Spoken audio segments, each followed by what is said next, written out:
olórí ọba ayaba náà máa ń pè wọ́n ṣùgbọ́n olórí ààrẹ bí ìyàwó ààrẹ àyìnbá náà ń pè wọ́n. àwọn ẹlòmíì padà fún gbọ́kọ́ joyè yìí tó bá gbọ́ Iba Gani wá ní why calling Iba. ẹlòmíì àní ó máa ń kó ìta rẹ̀ kí ló ṣé wọn ò rí staff of office tó gbélé mi lọ́wọ́ nígbà tí mo joyè ṣé wọn ò rí adé ìdìkókó adé ọba jagunjagun lẹ Yorùbá ni àǹkí náà ń pè ní Iba olórí ogun ìlú kankan balógun ni Iba mean Iba lójú ogun Iba lójú ogun Iba lójú ogun ẹni tó jẹ́ bàbá wọn lójú ogun Yorùbá Ọ̀yọ́ deep gan ẹni tó bá dẹ́gbẹ́ lọ sí pèbí tó bá gbọ́ nǹkan táwọn àgbààgbà yòó ń gbé jáde Iba lójú ogun òun ló ń jẹ́ Iba. táìtù ogun olórí ogun ni èyí ti táìtù ọba ba lórí ìlú òun lọ́ba Iba lórí ogun òun ni Iba. It's only a warrior tó jẹ́ ààrẹ ló lè jẹ́ Iba. ẹ̀rẹ̀ rí pé Yorùbá ṣọ́ọ̀tì ni ẹ̀ gbogbo olórí ogun ipò olórí ogun lẹ́yìn wọ́n pè ní balógun. Iba lórí ogun ìyọ́n máa ní Iba Gani Adam Iba lórí ogun olórí ogun. wọ́n kò yé wọn ẹgbẹ́ wọn rántí woman kan tó jẹ́ councillor ní London tó wá ń fọ̀ tiẹ̀ níbi mo perplex ẹ̀ pé níbo ni wọ́n ti wá. àwa ìmọ̀tàn díẹ̀ ìtàn kékeré nítọ̀lẹ̀ Yorùbá ojoojúmọ́ la dẹ̀ ń rí tàn sí Iba lójú ogun náà ń pè é. Iba lójú ogun ò dẹ̀ lọ sógun ní gbogbo gbà ó máa rán ọmọ ẹ̀ lọ sógun ni ó lójú ogun tí Iba lójú ogun máa ń lọ. so wọ́n ní ká ṣe bọ́n ṣe ń ṣe ó lè bá àrí bó ṣe ń rí orí Yorùbá ti jí wọ́n ti ìjà tó yẹ káwá tẹ̀ ìjàgùn àwọn àtàwọn ọba mi ilẹ̀ Yorùbá mi dìde wọ́n jà lórí ìtàn Èkó.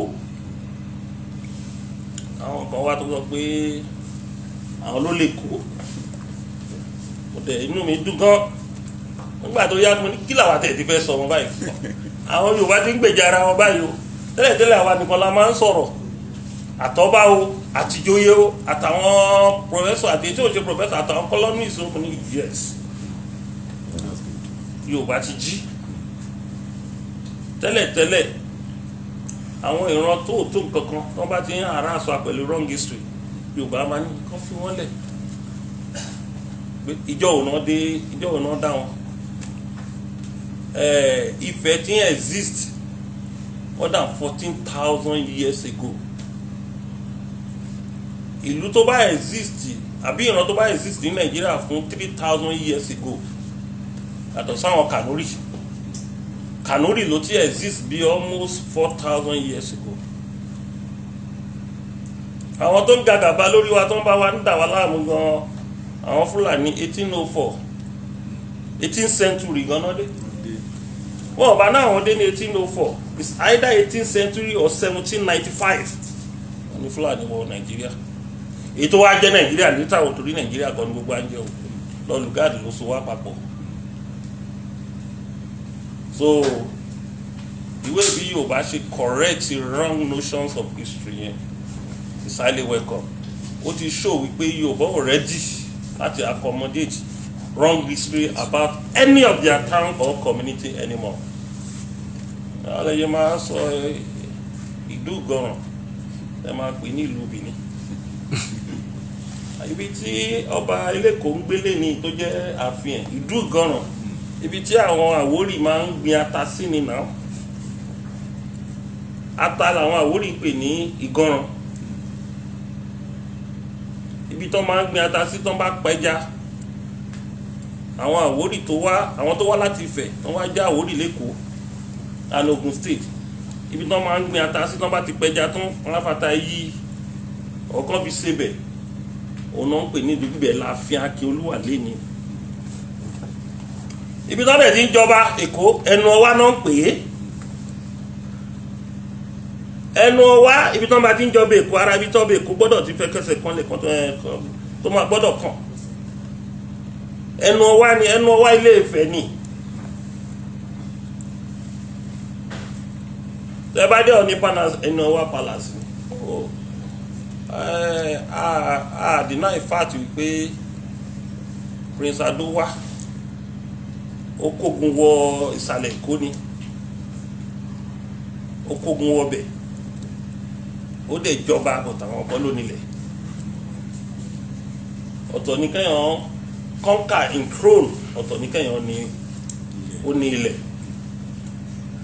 Àwọn gbogbo yẹn dẹ̀ rí bẹ́ẹ̀ bá dé ààfin ọba Èkó lé ní ẹ lè rí òòṣà kan tó ń bọ́ ń bẹ̀ tó jójó òòṣà Benin, òòṣà Yorùbá ní gbogbo ẹ̀. Yorùbá ṣòro ń consume, ìmú Ìlọrin ọ̀n rí wa consume tán pẹ̀lú gbogbo ọgbọ́n tó Fúlàní dá. Torí àṣà wa nípọn, ó dẹ̀ strong, identity wa strong gan, èdè wa dẹ̀ wà unique. Ẹ bá dé Ìlọrin lẹ́ni Yorùbá Ọ̀yọ́ náà ń sọ ń bẹ̀. Àṣà gbogbo àdúgbò tó wà ní Ọ̀yọ́, tó wà l'Ógbómọ̀ṣọ́, tó wà ní Ìbàdàn, òun ló wà ní Ìlọrin. Ọ̀dínú mi dùn ní ìtẹ̀wá lè issue statement mọ́. Nígbà tí mo rí different reaction mo ló tiẹ̀ dá. Torí tẹ̀yàn ẹni bá dákẹ́ta rẹ̀ á bá dákẹ́. Wọ́n wá ṣe fi ń kọ́ wa lọ́rùn táwa náà gbà pé àwọn ẹ̀yà kéékèèké ni.